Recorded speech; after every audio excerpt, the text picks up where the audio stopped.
Chapter 1 The Hollow.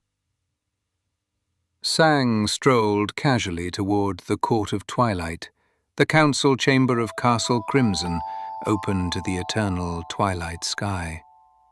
It was always night in Crimson Hollow, a fact Sang found wonderful, for he was a creature of the night. Still, he wondered why he felt the need to rest during what would be daytime in any other realm of Zeltaria.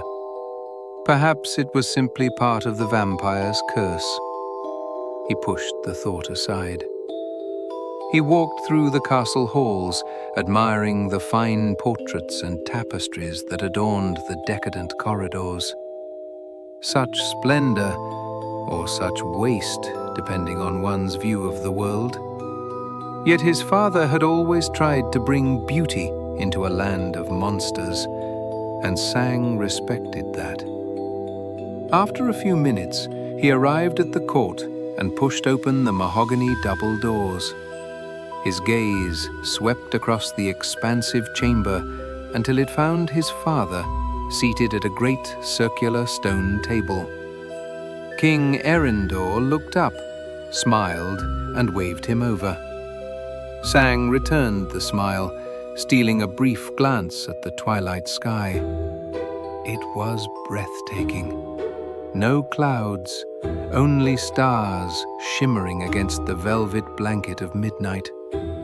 Even after nearly a century of life, the sight still stunned him. He crossed the chamber and sat in one of the ornately carved oak chairs, its polished finish gleaming beneath the lantern light. Erendor cleared his throat, his eyes fixed on his son.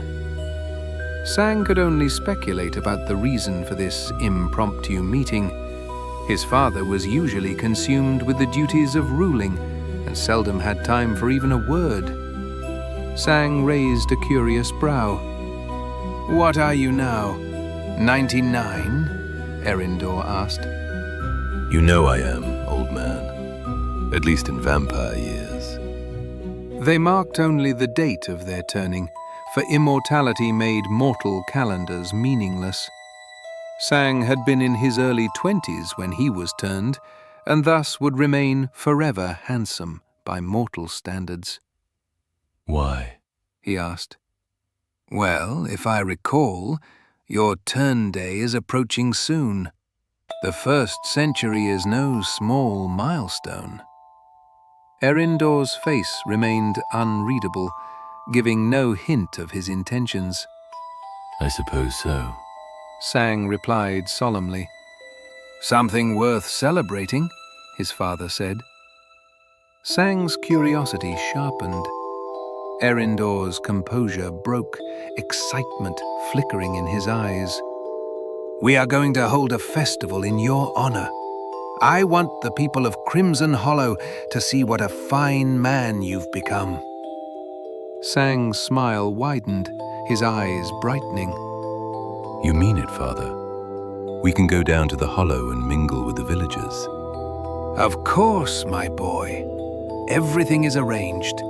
The festival begins in 2 days.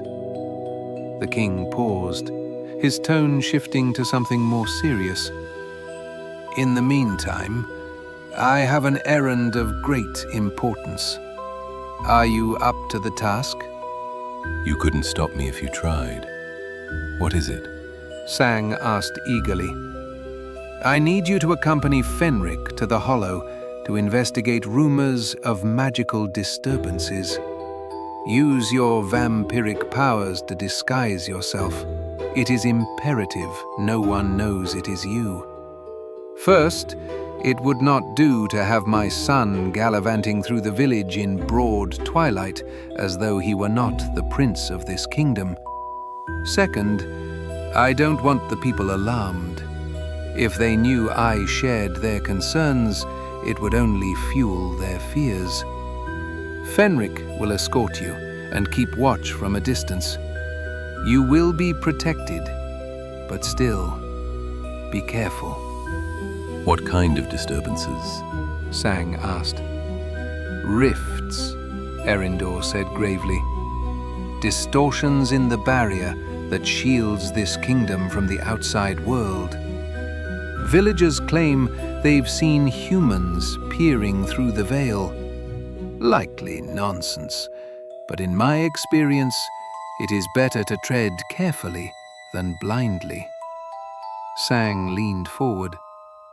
All right. Where do I start? "Go to the local tavern first, the Red Cap's Boot. It is run by Romulus, a red cap, of course. Shrewd in his dealings, but a valuable font of information for the right price." Erindor pulled out a small leather pouch and tossed it to his son. "Here. This should be enough to secure a decent amount of information." Sang caught the pouch and weighed it in his hand, feeling the varied gemstones inside.